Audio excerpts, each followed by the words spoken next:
Bonjour à toutes et à tous, bienvenue dans Smart Future, l'émission des entreprises qui innovent. Pendant une heure, on va découvrir celles et ceux qui inventent aujourd'hui le monde de demain. Voici le sommaire, la gastronomie française, une excellence reconnue, une tradition séculaire, mais peut-elle, doit-elle se réinventer? Nos modes de vie toujours plus connectés influencent-ils notre appétit? C'est le sujet de la semaine. Juste après ces titres, Smart Money passe en 3D cette semaine. C'est un marché en forte croissance, plus 52% l'an dernier. On analysera pourquoi. Dans Smart Connect, notre rubrique consacrée aux mutations du e-commerce, on découvrira les Cousins, un collectif d'entrepreneurs et d'intrapreneurs qui marient start-up et grandes entreprises. Et puis dans la seconde partie de l'émission, on va relever ensemble le défi du dernier kilomètre. Gros plan sur des solutions de logistique originales et innovantes. Vous verrez. Voilà pour les titres maintenant. On passe à table, mais en 2040, bienvenue dans le futur.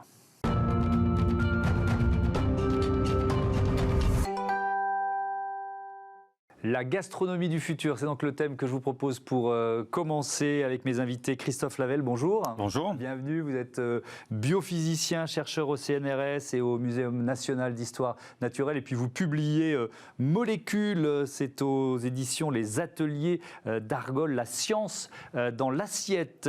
Avec nous également en visioconférence, j'accueille Virginie Bréjon de Saint-Quentin.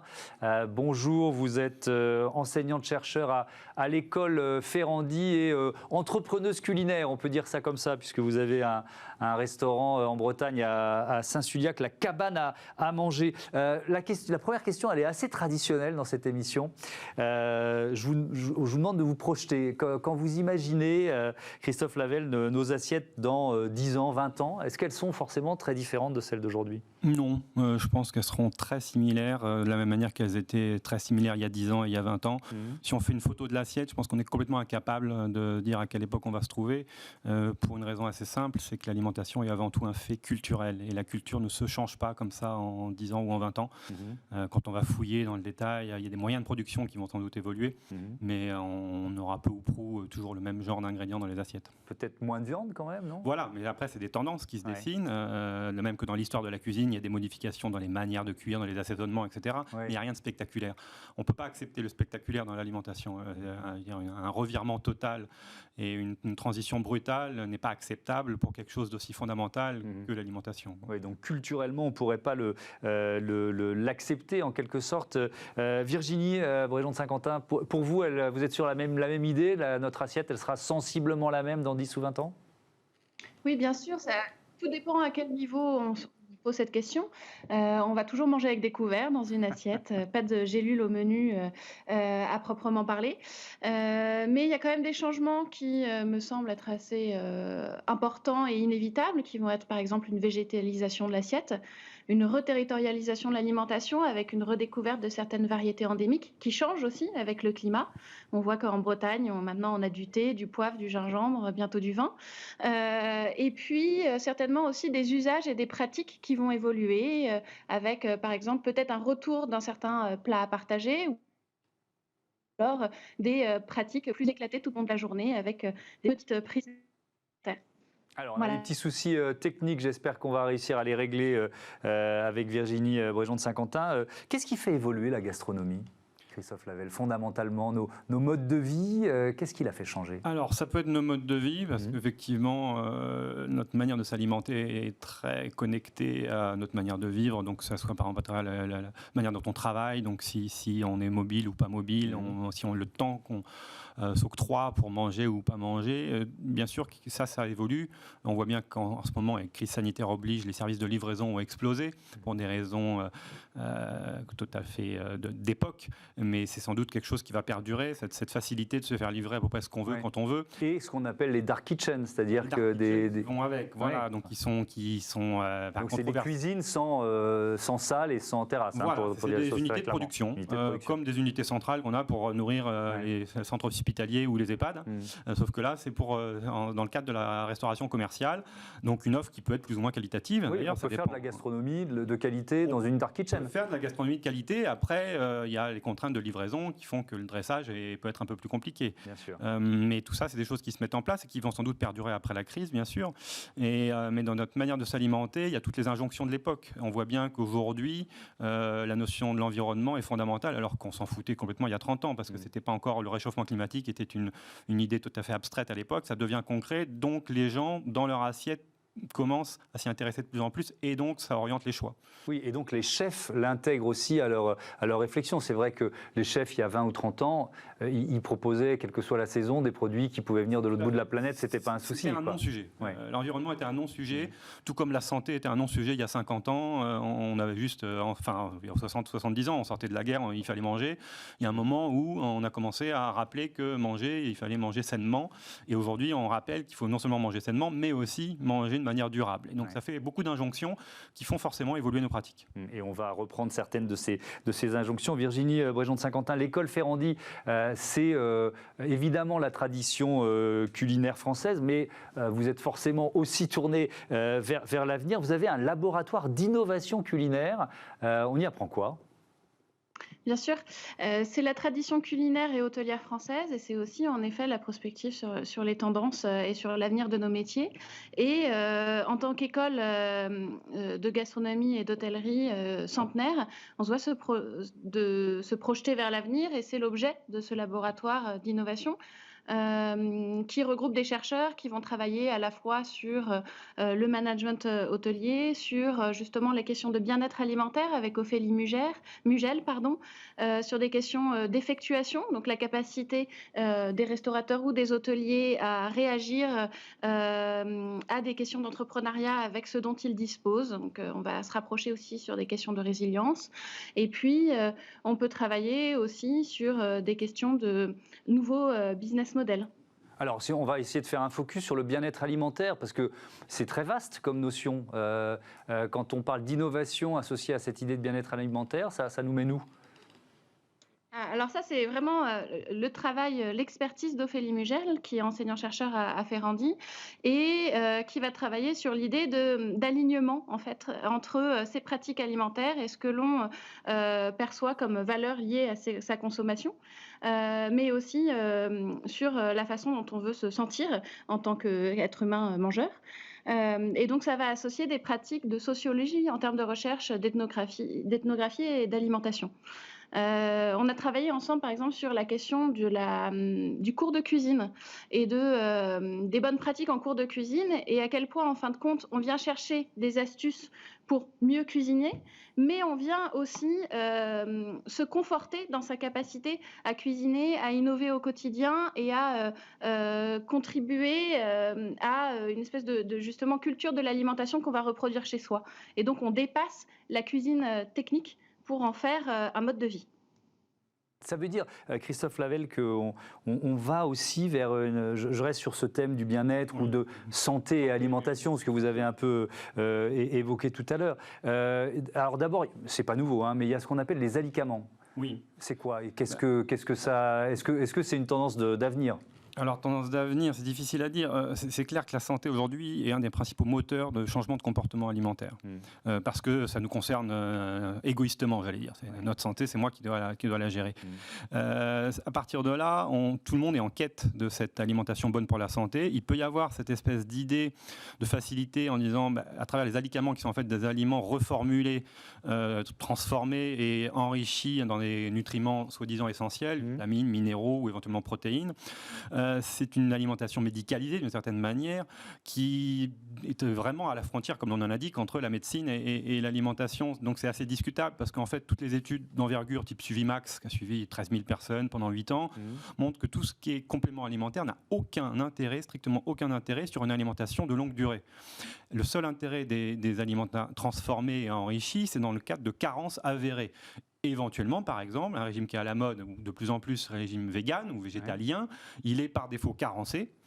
Et pour lutter contre ces carences, on peut être amené effectivement à aller chercher des compléments alimentaires pour récupérer la quantité de zinc, de fer, de vitamine B12 dont on a besoin. Donc si je vous comprends bien, juste je vous une parenthèse, ça fonctionne mais sur des courtes périodes, c'est ça? Ça fonctionne surtout dans des cas de carence avérée. Si je choisis un régime qui par défaut est carencé, comme le régime végétalien, je vais aller chercher des alicaments pour compléter ça. Ou alors si pour une période, à un moment donné, mon médecin diagnostique une carence en fer, je peux aller chercher spécifiquement des aliments riches en fer. Il n'y a aucune raison d'avoir recours aux alicaments dans le cadre d'une alimentation normale. Si j'ai une alimentation variée, je n'ai aucun risque de carence. Ça, c'est le premier point. Deuxième point, quand on parle d'alimentation santé, il faut bien voir que les cultures sont très différentes. Quand on se place, par exemple, en Europe, les aliments bons pour la santé, forcément, pour les Européens, ils sont sans OGM. Bon, ça c'est un des critères qu'on voit toujours apparaître dans les enquêtes. Si vous allez en Amérique du Nord, ils s'en foutent complètement. Ce qu'ils veulent, une alimentation santé, pour eux, c'est une alimentation végétale. Et combien même complètement OGM. Parce qu'ils se rendent bien qu'au niveau consommation de viande, ils sont bien au-delà de ce qu'ils devraient manger. Si vous allez en Afrique, vu qu'il y a des problèmes de sécurité alimentaire, pour eux, un aliment bon pour leur santé, c'est un aliment riche en protéines. Donc, le bon pour la santé est tout à fait dépendant de là où vous êtes, d'où vous venez, quels sont vos besoins et qu'est-ce qui se passe autour de vous. Et alors on peut pousser le curseur de ce que vous venez de dire un peu plus loin, c'est-à-dire est-ce qu'on va vers une alimentation de plus en plus individualisée? Votre livre il porte sur la science dans l'assiette, à quel point la science, alors je ne sais pas, la microbiologie, l'intelligence artificielle, à quel point ces avancées de la science peuvent nous permettre d'avoir une alimentation de plus en plus personnalisée. Alors, ça c'est ce qu'on appelle la nutrigénétique. En fait, ça correspond dans cette espèce d'idée très futuriste d'être capable d'établir un profil individuel de mangeur par rapport au patrimoine génétique de la personne, qui est unique. Et à partir de ce patrimoine, voir quelles sont exactement la formulation des aliments dont la personne a besoin pour avoir une durée de vie maximale et en bonne santé. C'est-à-dire qu'on commence par faire une prise de sang et ensuite on fait son régime alimentaire. Exactement, et on vous dit, voilà, vous, dans votre profil de métabolique, vous avez besoin de ça, ça, ça au quotidien, et avec ça, vous vivrez 100 ans et en bonne santé. Je ne sais pas si on y arrivera, je ne sais pas s'il faut souhaiter y arriver, mais en tout cas, c'est un peu l'idée qu'on a derrière la tête. Je connais des biologistes qui sont aussi nutritionnistes et qui font ça, qui proposent ça à des clients, évidemment. Virginie Bréjon de Saint-Quentin, est-ce qu'il y a des aliments stars en ce moment, justement, toujours sur ce thème de santé et alimentation? Alors en effet, il y a un changement des pratiques alimentaires et des concepts de restaurants pour répondre à ces attentes et on va avoir une offre de plus en plus adaptée à ces régimes alimentaires pour les sans gluten, les sans lactose et on va voir par exemple se développer les fermentations. Dans les boissons, beaucoup. On a eu du kéfir, du kombucha, avec l'intérêt quand même de booster l'apport en micronutriments de ces produits et donc de contribuer à une alimentation qui soit aussi potentiellement plus digeste en fonction des intolérances. On va avoir le développement aussi de la végétalisation avec de nouvelles offres végétales et donc des protéines végétales de plus en plus ou des laits végétaux qui apparaissent aussi à la fois en grande surface, auprès des artisans du goût et auprès des métiers de la restauration, par exemple. À ce sujet, Ferrandi travaille avec AgroParisTech actuellement dans le cadre d'une chaire ANCA qui s'appelle « Je mange vers le futur », avec tout un travail justement pour lever les freins à la consommation de légumes et se demander comment est-ce qu'on peut accompagner la jeune génération dans l'apprentissage de la cuisine de légumes et l'intégration dans de nouvelles recettes. C'est intéressant parce que ni l'une ni l'autre, vous avez parlé d'insectes depuis le début de ce débat. Peut-être parce qu'on parle de gastronomie et que ça fait rêver personne d'avoir des insectes dans l'assiette, mais Christophe Lavelle, c'est quand même potentiellement une tendance. Alors, c'est une tendance, là c'est indiscutable, et les levées de fonds sont conséquentes, y compris en Europe, avec, on ne va pas citer d'entreprises, mais il y a quelques leaders, même mondiaux, qui sont en France, en l'occurrence un leader.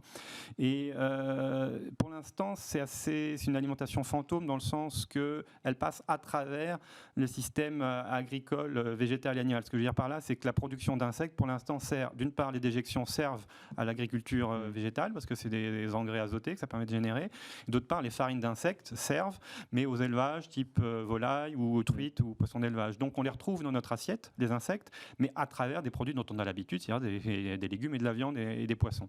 L'alimentation directement dédiée à l'homme, pour l'instant, dans les pays occidentaux, ça ne fonctionne pas, puisqu'on n'a pas cette culture-là. On l'a perdu. Au départ, on était tous omnivores, on mangeait tous des insectes, si on remonte un peu dans l'histoire de l'homme. Mais ça, on l'a perdu, et à l'heure actuelle, les gens se régalent d'insectes et de larves d'insectes, grosso modo en Asie, en Afrique, en Amérique du Sud, ça fait plus de 2 milliards de personnes, mais le reste n'est pas encore n'est pas encore sans doute convaincu de ces insectes. Ça, peut-être que ça viendra, mais il n'y en a peut-être pas besoin non plus. Pourquoi ? Parce qu'on raisonne toujours en disant on a besoin de protéines, mais les protéines, on peut les trouver ailleurs, notamment dans tout ce qui est céréales, légumineuses et autres. Et ensuite, les insectes pourraient permettre de rendre plus vertueux, dans le sens plus écologique, les élevages. Aussi, pour l'instant, un des gros problèmes de l'élevage, c'est que justement, il y a un coût écologique exorbitant quand on élève du bœuf ou de la volaille. Et le fait d'avoir un apport protéique qui passe à travers des élevages d'insectes pourrait réduire l'empreinte carbone de ces élevages. Donc, du coup, rendre la viande plus facile à produire de cette manière. Ouais. Donc il y a des marges de progrès qui ne passent pas forcément par le fait de croquer directement un criquet. Ouais. Virginie Bréjon de Saint-Quentin, on n'est pas prêt de voir des insectes à la carte de la cabane à manger ? Non, pas tout à fait. Quand on est dans un territoire où on a la chance d'avoir la terre et la mer, en fait, il y a une diversité de produits localement qui est d'abord la première ressource à exploiter.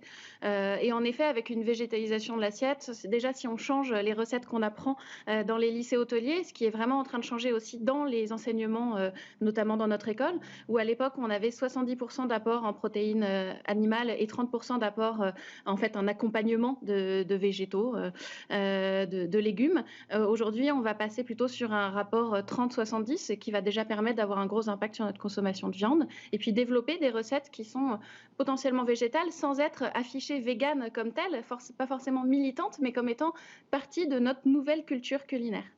Est-ce que Virginie, les techniques culinaires, fondamentalement, elles changent et elles sont amenées à changer ?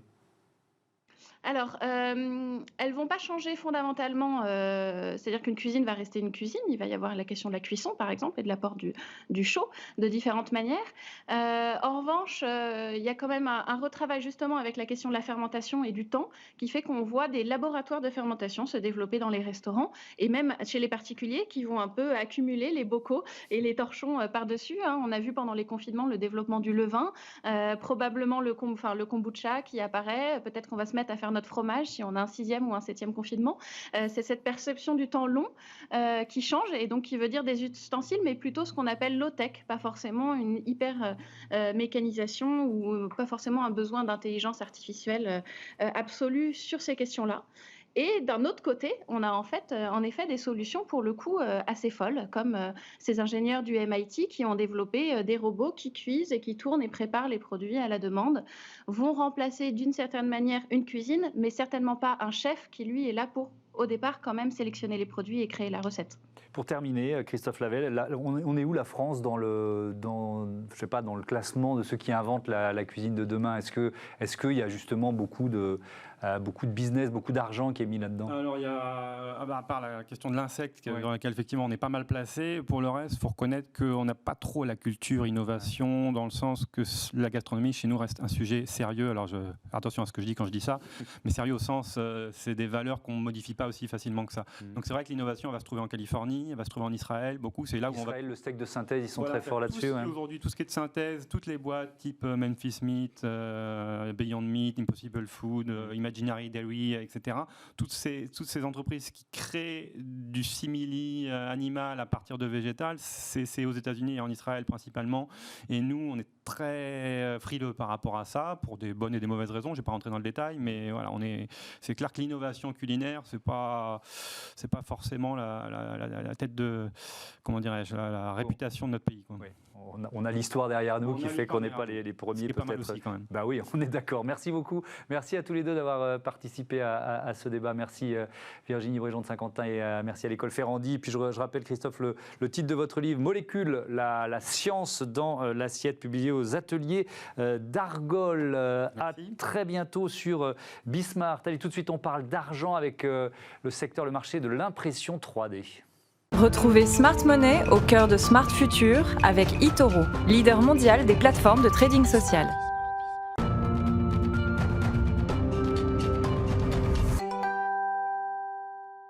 Smart Money, notre chronique sur les secteurs, les marchés d'avenir. Bonjour David Derry, bienvenue. Vous êtes analyste de marché chez eToro et vous avez choisi aujourd'hui d'explorer le monde en 3D. Exactement, c'est un secteur qui grossit de plus en plus, l'impression 3D. Par exemple, d'après une étude publiée par Sculteo, la croissance de l'impression 3D, elle était de 52% en 2020 et elle représentait déjà 48% en 2019. Donc on voit aujourd'hui qu'il y a de plus en plus d'entreprises justement qui utilisent l'impression 3D depuis quelques années, mais on voit encore quand même que la majorité des entreprises l'utilisent dans un but de prototypage, donc pour fabriquer des prototypes. Donc aujourd'hui, c'est quand même une technologie qui est utilisée dans de plus en plus de domaines, l'impression 3D. Donc, par exemple, on peut penser à la santé, à l'automobile, à l'aérospatiale, à la défense, à l'architecture, etc. Et c'est un marché qui commence à grossir de plus en plus. Alors, c'est quoi la taille du marché de l'impression 3D, justement? Alors, la taille du marché, en 2019, le marché il était évalué à 11,5 milliards et il devrait grossir à peu près à un taux de croissance de 14% d'ici à 2027, donc 14% par an d'ici à 2027. Pour vous donner une ordre d'idée, en 2022, le marché il est estimé à peu près à atteindre 25,5 milliards de dollars, et en 2025, il devrait quadrupler de la taille actuelle pour atteindre 40,8 milliards de dollars. Donc, pour vous donner une ordre d'idée de combien de... Qu'est-ce que ça représente en machine, en imprimante, ouais, exactement. Donc c'est 1,42 million d'unités qui ont été vendues en 2018 et ça devrait augmenter à 8 millions d'unités d'ici à 2027. Alors, qui sont les leaders de ce marché en croissance? Alors, il existe plusieurs entreprises, majoritairement américaines, encore une fois. Alors, quand on parle d'impression 3D, les grands acteurs qui nous viennent en tête, c'est souvent HP, ou 3D Systems qui sont les plus grosses, mais après on a d'autres entreprises aux États-Unis comme Stratasys, comme Anydesk ou même Canon qui s'intéressent à ce secteur. Et puis en Europe, on a quelques acteurs aussi. On a par exemple en Allemagne la société qui s'appelle Voxeljet, qui est une société qui s'occupe de ce domaine-là, ce secteur-là. Et en France, on a le groupe Gorgé, qui est une des sociétés cotées en bourse et qui justement opère dans le domaine de la 3D. Alors on va parler de la réglementation et c'est peut-être particulièrement important parce que c'est un secteur d'activité en création, assez jeune, c'est ça? Exactement, et puis c'est essentiel la réglementation pour vraiment accélérer le développement de l'impression 3D. Il y a 2 points qui sont vraiment importants. Le premier, c'est la consistance. Donc par consistance, qu'est-ce qu'on entend? En fait, on pense à produire des pièces avec justement un processus qui est reproductible. Donc chaque étape qui serait notée, et ça permettra en fait aux entreprises d'avoir un processus et un process à suivre, et donc à chaque fois de pouvoir suivre les étapes les unes après les autres, et donc améliorer à la fois la vitesse de production, mais aussi améliorer justement la consistance des produits, pour que les produits soient de haute qualité. Ensuite, on a aussi les normes réglementaires qui sont importantes. Par exemple, on parlait juste avant de différents secteurs comme le médical, comme le spatial ou ce genre de choses. Et donc, il est indispensable que les technologies soient certifiées et qu'il y ait des normes réglementaires justement qui encadrent ce domaine. Donc, à l'avenir, on pourra avoir notamment une réglementation sur 3 points principaux. Donc, les matériaux qui sont utilisés dans l'impression 3D. On pourrait avoir de la réglementation sur le contrôle de processus de fabrication, donc qu'est-ce qu'on a le droit de faire ou pas. Et puis enfin, le dernier point, c'est bien évidemment la certification des imprimantes 3D. Donc secteur en croissance, on investit ?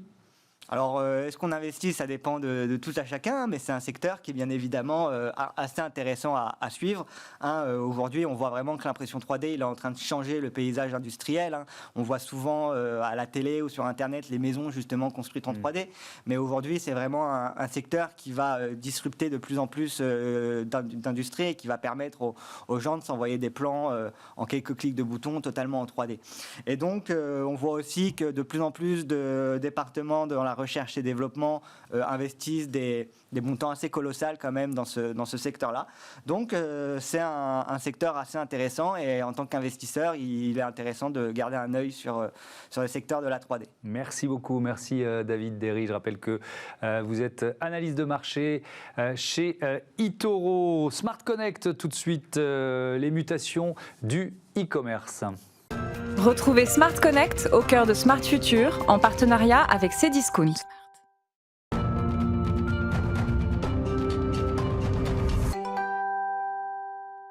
Smart Connect avec les cousins aujourd'hui. Bonjour Grégoire de Montaigu. Bonjour Thomas. Bienvenue, vous êtes l'un des fondateurs de ce collectif, les cousins. De quoi s'agit-il?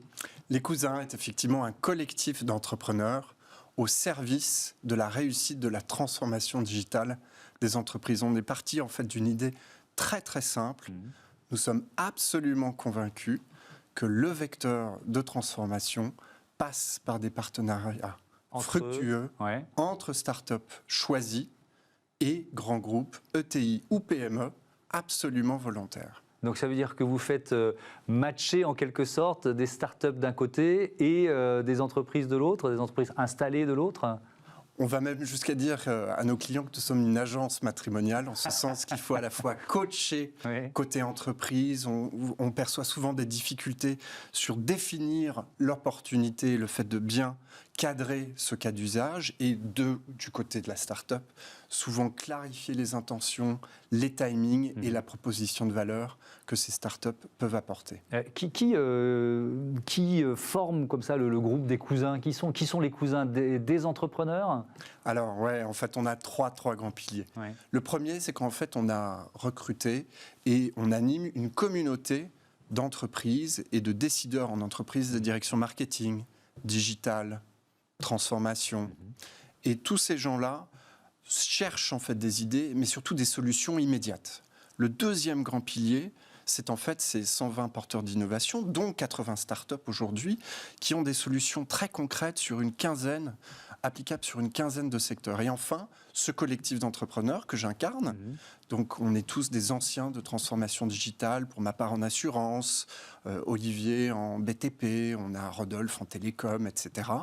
Et ces gens-là, on apporte et expertise digitale et expertise sectorielle aux côtés et de ces entreprises et de ces startups, et on est rémunéré au résultat. Alors, j'ai vu 80 startups accompagnées, 40 partenariats signés. Il faut peut-être en citer quelques-uns, peut-être les plus emblématiques ou ceux qui vous viennent spontanément. Oui, surtout ceux en fait qu'on peut annoncer. D'accord, c'est plus simple.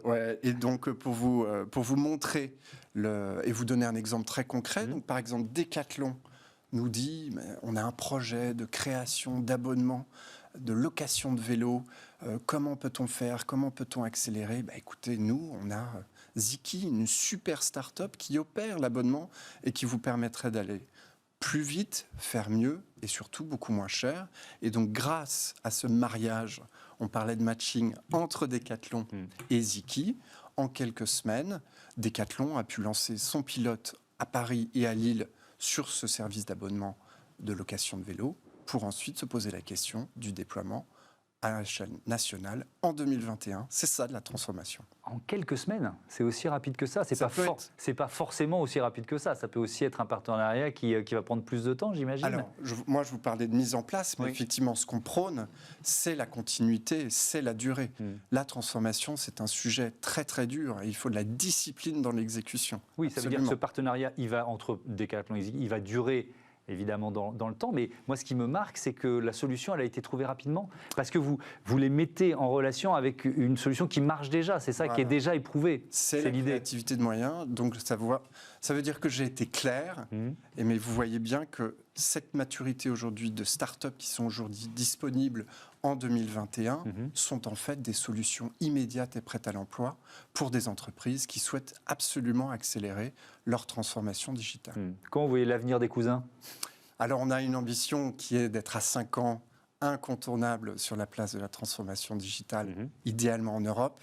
Et c'est vrai que c'est notre moment. Donc en 2021, on a un volume d'affaires cumulé de 100 millions d'euros à peu près sur 14 projets confidentiels dont malheureusement on ne peut pas encore annoncer, mais c'est des projets de lancement d'offres en assurance, de lancement de projets en énergie sur les certificats d'économie d'énergie, de shop-in-shop en e-commerce sur des marketplaces pour des marques.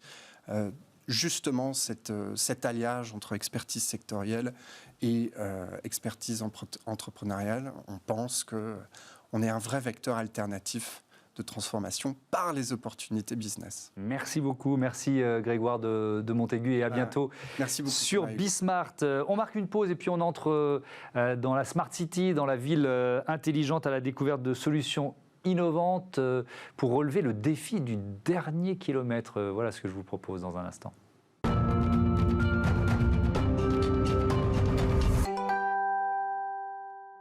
La seconde partie de ce Smart Future, votre émission hebdomadaire sur les innovations. Comme chaque semaine, cette demi-heure, elle est consacrée à la Smart City, la ville intelligente. Tout à l'heure, dans Smart Move, notre zoom sur les nouvelles mobilités avec Moveit, l'application de mobilités urbaines présente dans plus de 3200 villes dans le monde et une cinquantaine en France. On va découvrir aussi ensemble les projets d'Amazon, notamment ce brevet déposé pour un entrepôt immergé, vous avez bien entendu. Mais d'abord, et ça en fait partie, on relève ensemble le défi du dernier kilomètre. Il est majeur en France avec 10 millions de livraisons et d'enlèvements par jour. Réinventons la mobilité de demain dans Smart City avec SEAT. La logistique urbaine, ce dernier kilomètre qui mobilise la supply chain, c'est le thème de notre débat avec Gilles Olichon. Bonjour. Bonjour. Vous êtes le directeur de Air Marine. On va parler de drones avec vous. Et puis avec nous en visioconférence, Nicolas Duvaux, le président de Carriole. C'est quoi les carrioles, Nicolas ? Bonjour, les carrioles, c'est des remorques électriques pour vélos qui permettent de remplacer des véhicules utilitaires sur le dernier kilomètre pour des applications de livraison en B2B essentiellement. Et on rentrera dans le détail évidemment avec vous. Peut-être quelques chiffres pour commencer, pour poser un peu les enjeux de ce défi. 10 millions, je l'ai dit à l'instant, de livraisons et d'enlèvements par jour. Ça représente ces livraisons, cette logistique urbaine, 20% du trafic urbain, 30% des émissions de gaz à effet de serre, 40% des émissions de particules fines, chiffres fournis par nos confrères des Échos. Cette tendance, elle doit s'accentuer dans les prochaines années, Gilles Olichon ? Alors oui, elle doit s'accentuer parce que ne serait-ce que le e-commerce se multiplie année après année et les voiries ne sont pas extensibles. Aujourd'hui, il est cherché d'autres solutions que de la voirie terrestre pour déplacer les objets, qu'ils viennent du e-commerce ou qu'ils soient des échanges entre en B2B, un prestataire et un fournisseur. Et on parlera des drones dans un instant avec vous. Peut-être la même question, Nicolas Duvaux, sur l'accroissement, enfin la continuation, on va dire, de cette tendance. L'année 2020, on a vu les volumes de commandes en ligne progresser. On parle d'un doublement d'ici 2025, c'est ça ? Exactement, il y a une tendance qui s'est très fortement accélérée avec malheureusement la crise sanitaire, mais c'est une tendance globale. On rentre sur une ère servicielle, on le voit très nettement, et aujourd'hui les commerçants, comme les particuliers en aire urbaine, veulent être livrés dans la journée, et les environnements urbains ne sont plus accessibles en 4 roues. Donc on voit une explosion de cette demande du e-commerce qui va vers une croissance qui va faire x2 exactement sur les 5 années. Nous, le x2 sur l'e-commerce, on l'a vécu en 2020 déjà. Donc on n'est pas à l'abri avec Amazon et les tendances actuelles d'avoir une croissance qui soit même un peu au-delà des prévisions. Oui, puisqu'on dit 1,5 milliard de commandes en 2020 et on parle de 3 milliards en 2025. Donc vous nous dites que ça pourrait même aller au-delà de ces prévisions. Et donc, et vous êtes là pour en parler l'un et l'autre, il faut trouver des alternatives aux camions et aux camionnettes. Alors Gilles Olichon, le drone, ça peut, alors techniquement, ça peut être une solution déjà. Ça, on peut expliquer ça. Alors oui, très facilement, très facilement. Sur le papier, oui, très facilement. Après, il y a une problématique de sécurité. Faire survoler la population par un drone, c'est un défi. Défi qu'on doit imposer à la population. Il l'acceptera ou il ne l'acceptera pas. Notre autorité régulatrice aussi, qui est la DGAC et l'EASA, a évidemment son mot à dire sur la question. Il faut faire la police de l'air, quoi, c'est ça ? Si on imagine des milliers de drones au-dessus de nos têtes, c'est pas si simple, non ? Alors, d'une part, il faudra faire la police, mais avant de faire la police, il faut aussi normaliser tout cela. Il faut que ça rentre dans un cadre réglementaire. Il faut que le drone soit absolument safe. Et on ne peut pas accepter l'idée qu'il tombe. Où en est la loi aujourd'hui, d'ailleurs ? Alors, la loi est en train d'évoluer, mais aujourd'hui, elle ne le permet pas. Pas du tout en France ? Pas du tout en France. Et alors, ailleurs ? On peut, à ma connaissance, elle n'existe pas non plus. Alors, certes, on peut aménager des couloirs où on va sécuriser le sol de manière à ce que le drone puisse passer et s'il tombe, il ne fera de mal à personne. Mais ça n'est aujourd'hui que des tests qui, pour passer à une phase exploitable, il faut une régulation et puis il faut aussi que la population l'accepte. Oui, évidemment, il y aura un aspect psychologique à travailler. Nicolas Duvaux, votre solution, elle est terrestre, hein, on revient sur le bon vieux plancher des vaches. Qu'est-ce que vous proposez pour remplacer les véhicules utilitaires? Vous l'avez dit en quelques mots tout à l'heure, mais je voudrais qu'on rentre un peu dans le détail de la technologie. Elle s'appelle Captor, c'est ça votre technologie? Exactement. Alors nous, on est parti sur une technologie très pragmatique. Pour que vous compreniez, on s'est simplement dit que le seul véhicule aujourd'hui qui circulait de manière assez agile dans le milieu urbain, c'était le vélo. Mais qu'aujourd'hui, il n'y a rien qui lui permette de transporter de 300 à 400 kilos et donc de transporter du volume et du poids et de remplacer de l'utilitaire. Donc nous, on s'est simplement dit, plutôt que de travailler sur des technologies un peu complexes, on va aller travailler un outil qui existe depuis la nuit des temps, qui est la charrette. Et on va lui mettre un peu d'intelligence. Et donc, on a inventé des charrettes intelligentes et électriques, si vous voulez. Et donc, c'est ce que vous voyez là, des pick-up et des utilitaires, c'est des remorques électriques pour vélo, qui ont différents formats, qui ont un format fermé, comme vous le voyez, qui peuvent être un fourgon, ou des formats ouverts, comme un pick-up. Et le principe, c'est que vous l'utilisez derrière n'importe quel type de vélo, votre vélo Décathlon, un des 20 000 vélos de la Poste, un Vélib, et elles vont vous permettre de transporter jusqu'à 250 à 300 kg de charge sans aucun effort.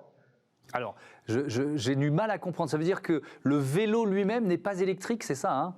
Le vélo n'a pas besoin d'être électrique. Notre carriole, via la technologie Captor, en fait, ressent en temps réel l'effort que fait le vélo sur l'axe qui est lié à la selle. Donc vous démarrez, la remorque le sent et elle va démarrer ses moteurs pour s'effacer, que vous ne la sentiez pas à vélo. Résultat des courses, vous avez l'impression de faire du vélo, mais vous êtes capable de livrer 11 bacs de livraison chez Monoprix et donc de faire le boulot que ferait un véhicule utilitaire. Donc en fait, c'est presque la remorque qui pousse le vélo, si je vous comprends bien. Exactement, vous avez tout compris. Ok. Et donc, qui sont vos clients? Parce que on parle d'avenir dans cette émission, mais là, voilà, c'est des solutions qui existent aujourd'hui et qui vont se développer. Qui sont vos clients aujourd'hui? Alors en fait, on a 3 lignes de clients. On a des clients qui vont travailler dans la grande distribution, la distribution de matériaux. Donc par exemple, tout simplement, Bricorama à Paris a des carrioles et permettent de livrer les particuliers qui vont acheter des équipements. Et ils vont leur permettre de faire une offre de livraison très peu chère parce qu'ils livrent rapidement en carriole. Donc Bricorama, Monsieur Bricolage. Chez les pros, la plateforme du bâtiment. La plateforme du bâtiment, c'est rigolo. Ils ont remplacé 100% de leur livraison en camion dans Paris par des livraisons en carriole aujourd'hui.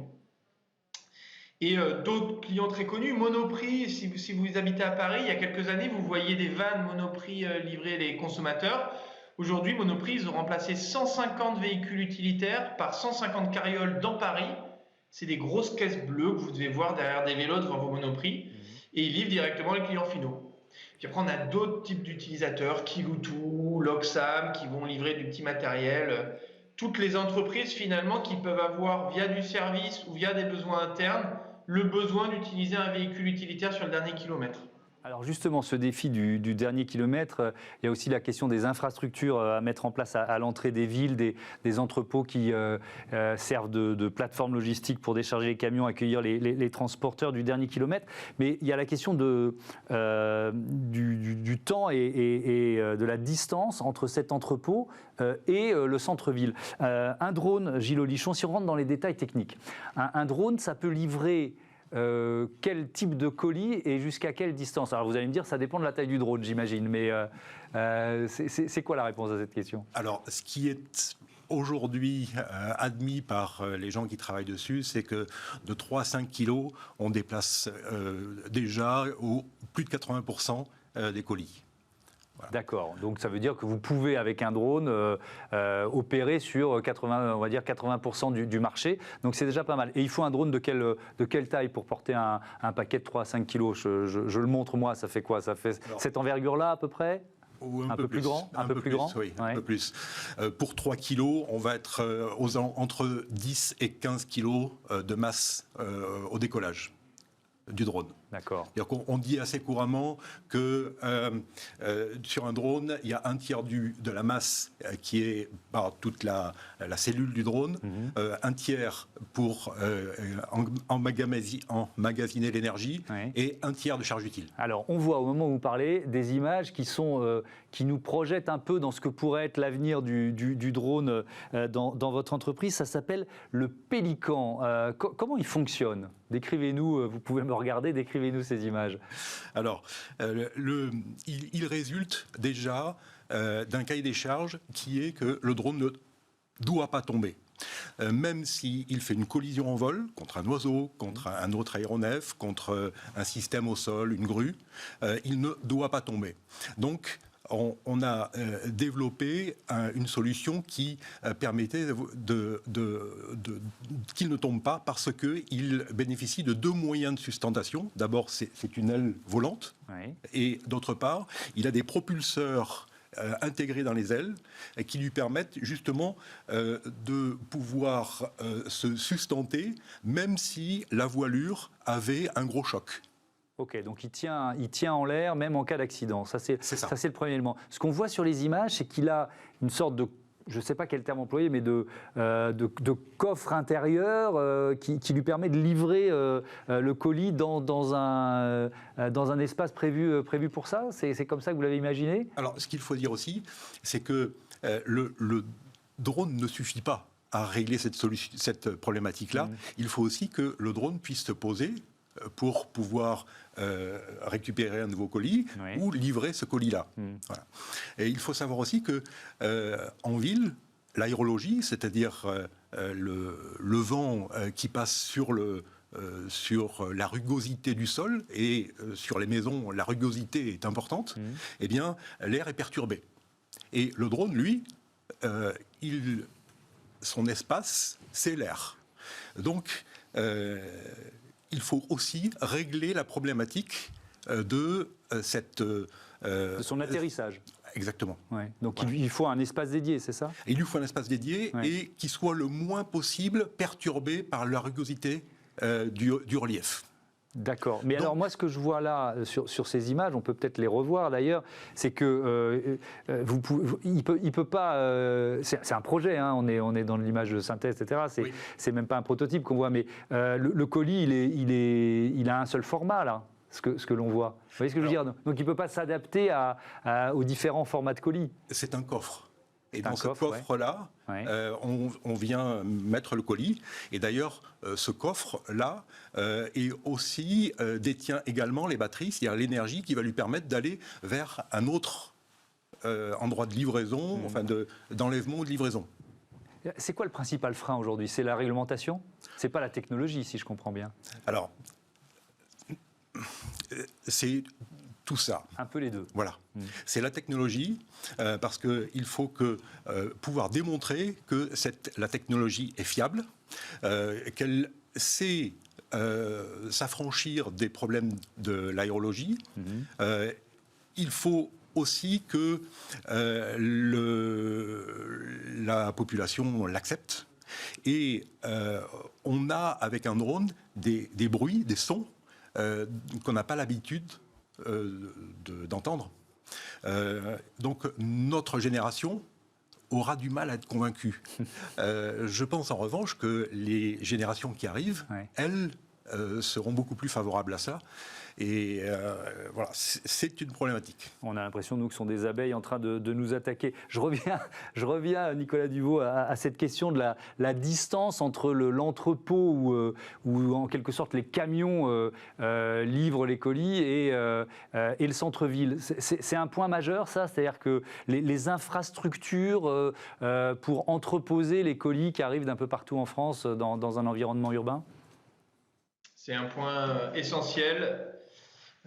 On est en train de voir un environnement qui est en pleine mutation sur le dernier kilomètre, avec des points relais finalement urbains, des zones de logistique urbaine comme elles sont appelées, où vous allez avoir un flux des très longues distances qui va arriver sur des horaires où la ville est fermée pour déposer des volumes importants de colis, de matériaux, et vous allez avoir la journée de cette zone de logistique urbaine des véhicules qui vont rayonner. Alors ça peut être des carrioles, ça peut être des petits véhicules électriques, des vélos cargo, et c'est comme ça que le paysage urbain est en train de se réinventer autour du dernier kilomètre.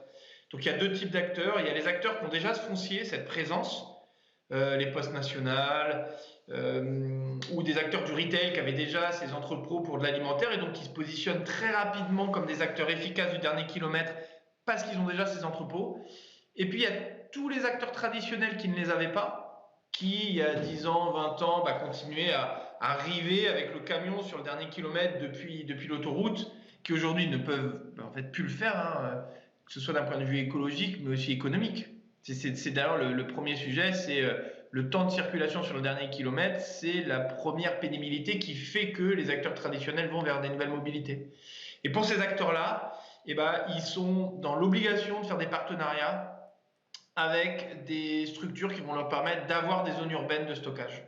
Oui, alors on a fait, dans cette émission, on avait fait un débat sur les parkings du futur et je vois que la ville de Lyon vient de décider de créer un site internet qui met en relation les commerçants et les professionnels de la livraison décarbonée, comme vous d'une certaine façon, et qui gère ce site, c'est Lyon Parc Auto, qui possède 35 parkings dans la ville de Lyon. Donc on est aussi dans, voilà, il faut inventer de nouveaux lieux de stockage, c'est ça? Et voilà, l'exemple est criant. On a des entreprises historiques qui ne sont pas des logisticiens, qui ne sont pas dans le retail, qui ont des lieux de stockage, donc Lyon Parc Auto, mais beaucoup d'autres entreprises qui à l'époque stationnaient beaucoup de véhicules particuliers. Ces entreprises vont être des partenaires de la logistique de demain parce qu'elles vont mettre à disposition des zones de logistique urbaine. Et d'ailleurs, elles vont devoir faire monter, elles vont devoir électrifier ces zones parce que la logistique urbaine va se faire avec des véhicules de plus en plus électriques ou au gaz, mais il va falloir mettre des moyens de recharge dans ces espaces-là.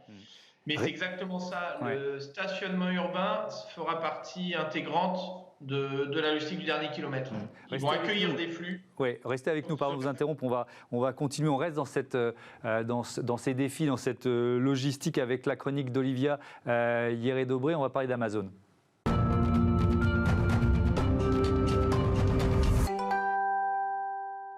Horizon 2040, c'est la chronique d'Olivia Hieré-Dobré. Bonjour Olivia. Bonjour Thomas. Bienvenue, heureux de vous retrouver. Amazon qui continue de chercher des solutions pour livrer toujours plus de colis et plus rapidement avec une logistique souterraine et même subaquatique. Allons bon. Et oui Thomas, s'il n'y a plus de place sur Terre, pourquoi ne pas explorer la mer? Amazon a obtenu en 2017 un brevet pour un entrepôt immergés.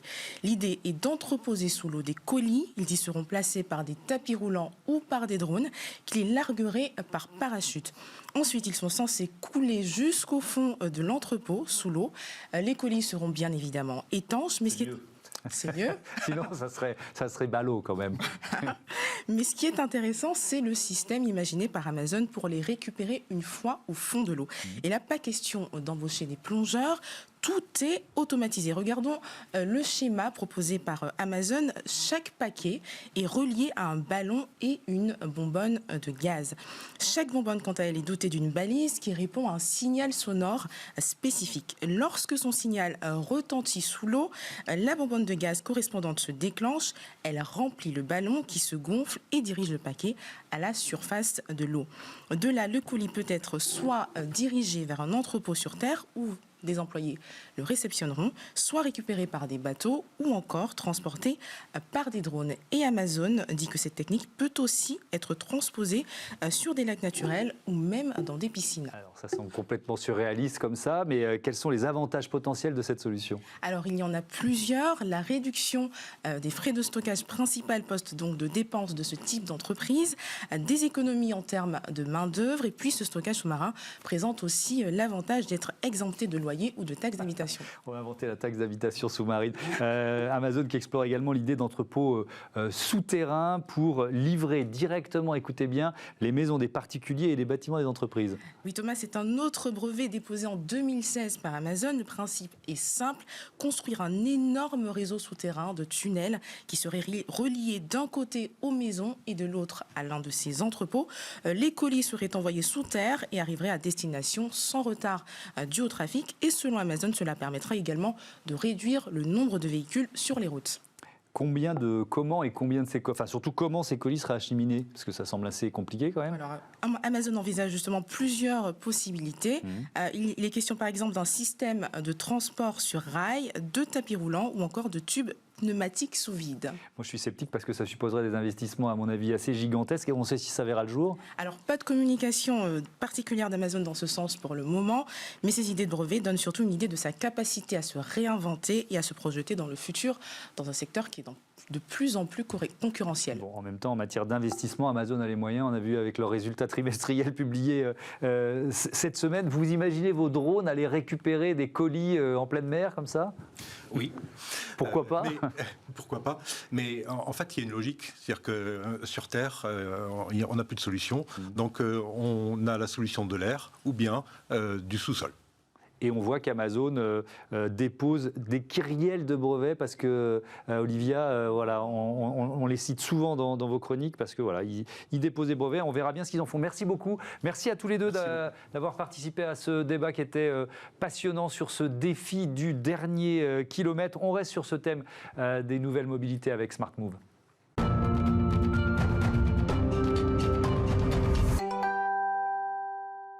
Les nouvelles mobilités au programme de Smart Future comme chaque semaine avec Moovit aujourd'hui. Bonjour Johan Benakoun, bienvenue. Bonjour. Vous êtes responsable Moovit France. Alors peut-être qu'il faut commencer, même si voilà, Moovit c'est quand même un des géants du secteur, par rappeler les services que vous proposez, les services avec cette application de navigation mobile. C'est une sorte de tout en un, c'est ça? Exactement, c'est une application de mobilité urbaine. L'application la plus téléchargée au monde aujourd'hui, puisqu'on a plus de 950 millions d'utilisateurs. Donc on approche le milliard d'utilisateurs, ce qui est assez impressionnant. Ouais. Et donc Moovit, c'est une application très simple qui vous permet d'aller d'un point A à un point B et qui vous donne les différents itinéraires possibles avec le coût du trajet et l'ensemble des mobilités qui se trouvent à proximité de l'endroit où vous êtes pour faire ce trajet-là. Donc vous pouvez très bien commencer une partie de la mobilité ou de votre trajet avec du Vélib par exemple sur Paris, puis ensuite enchaîner avec votre bus ou les transports en commun et puis terminer soit à pied, soit avec une trottinette électrique ou un City Scoot par exemple, qui sont des partenaires qu'on a au sein de l'application Moovit. Oui, c'est ça, parce que ça suppose aussi de nouer des partenariats. Exactement. Donc on va nous chercher localement l'ensemble des partenaires les plus appropriés, parce qu'on n'a pas vocation à mettre tout le monde dans l'application, mais vraiment apporter de la valeur sur les trajets pour les utilisateurs. Donc comment vous choisissez ces partenaires? Quels critères? Notoriété, offre différenciante, demande de la part des utilisateurs, puisqu'on a la capacité de pouvoir communiquer et interagir avec nos utilisateurs. Donc on sait un peu quels sont leurs besoins, et puis on suit aussi les tendances. On a vu pendant la période Covid et le premier confinement, juste après ce confinement, on a vu un essor assez impressionnant des déplacements en vélo sur Paris, mais également sur l'ensemble du territoire français. Et donc, on s'adapte et on offre justement ces services-là pour les usagers. Alors, Moovit, c'est une histoire d'entreprise partie d'Israël, devenue un géant mondial. Vous avez été racheté par Intel il y a 1 an, c'est ça? Exactement. Et donc, ça veut dire, vous avez donné le chiffre, on va arriver au milliard de téléchargements, mais ça veut dire combien de villes dans le monde et en France? Alors, pour vous donner un aperçu, aujourd'hui, Moovit qui a été lancé en 2012, donc il y a à peu près 8-9 ans maintenant, aujourd'hui, c'est plus de 3500 villes. On ouvre une ville toutes les 24 heures, ce qui est assez vertigineux, hallucinant. Oui. Et on est présent dans plus de 112 pays. L'application est disponible en 45 langues. Oui. Donc c'est vraiment une vraie grosse machine de guerre. Vous pouvez prendre l'application, l'utiliser à Paris. Et puis demain, vous allez à Bordeaux, vous allez à Nevers, vous allez à Dax, vous allez à Menton. Quelle que soit la taille de la ville, on essaie de couvrir au maximum un territoire. Et sur le territoire français, on couvre à peu près 70% du territoire. 70% du territoire. Alors, il y a notamment un indice des transports en commun. J'ai vu ça fonctionne comment? C'est assez simple. Nous, en fait, ce qui se passe, c'est qu'on suit les déplacements Donc on est RGPD compliant, c'est-à-dire qu'on, bien évidemment, on ne trace pas les utilisateurs, on ne sait pas qui vous êtes puisqu'il n'y a pas de création de compte sur Move It, donc on ne sait pas si vous êtes un homme, une femme, quel âge vous avez. En revanche, on sait que tel téléphone va faire tel type de trajet, tel type de déplacement, et donc on agrège ces flux. Ça représente à peu près 6 milliards de données par jour à l'échelle mondiale, et en fonction de ça, on est capable de sortir des études qualitatives. On en sort une chaque année en janvier, on en a sorti une récemment qui compare l'évolution des déplacements dans les transports en commun entre le premier, le deuxième et le troisième confinement sur certaines des grandes villes françaises. Qui est un enjeu majeur, notamment pour un grand groupe comme la RATP, qui essaye d'anticiper le retour des usagers en mode avant confinement. Ça veut dire que c'est aussi de la donnée qui a de la valeur pour vous et que vous pouvez proposer à vos partenaires, justement? Tout à fait. En fait, si vous voulez, il y a plusieurs applications plus ou moins similaires qui existent sur le marché. Vous pouvez prendre l'application RATP et il y en a plein d'autres. Mais beaucoup d'applications locales. Move It a une spécificité, c'est qu'on est une application grand public, gratuite, bien évidemment. Mais en même temps, notre business model, la façon qu'on a de gagner de l'argent, c'est d'offrir tout un tas d'outils qu'on a développés qui correspondent aux besoins, que ce soit d'un opérateur ou d'une municipalité à Bogota, à New York ou à Paris. On communique tous ensemble et on développe des outils qui correspondent à leurs besoins. Donc, par exemple, on vend l'application Move It en marque blanche pour des collectivités, des métropoles. On vend également nos données lorsqu'il y a besoin de faire une analyse sur un territoire précis pour savoir si on va lancer une nouvelle offre de trottinette électrique ou si on doit lancer une nouvelle ligne de bus ou de métro complémentaire pour mieux servir les usagers dans des régions particulières. J'ai vu aussi que dans l'ambition d'Intel, il y avait les voitures autonomes. Quelle place ça peut prendre? 40 secondes pour terminer. 40 secondes, c'est très simple. L'objectif, c'est qu'au même titre que vous dites, je commande un Uber aujourd'hui, que d'ici 1 an, 2 ans, maximum d'ici 2024, en tout cas pour les JO à Paris, que vous puissiez dire je commande un Move It et que la course soit effectuée par un véhicule autonome et donc réellement sans chauffeur dans le véhicule. Ok, et ben voilà un sacré défi à relever. Merci Yohann Benakoun, à bientôt. À bientôt sur Bismart. Voilà, c'est la fin de cette émission. L'heure est vite passée, c'est plutôt bon signe. Merci à Olivia Hieré-Dobré qui m'accompagne pour préparer Futur et Impact chaque jour de la semaine. Merci à toutes les équipes de Bismart ici en régie, à la rédac. Voilà, c'est un plaisir de travailler avec vous. Je vous donne rendez-vous la semaine prochaine pour Smart Futur et dès lundi pour un nouvel numéro de Smart Impact, l'émission de la responsabilité sociétale et environnementale des entreprises. Vous pouvez revenir en mai 2021.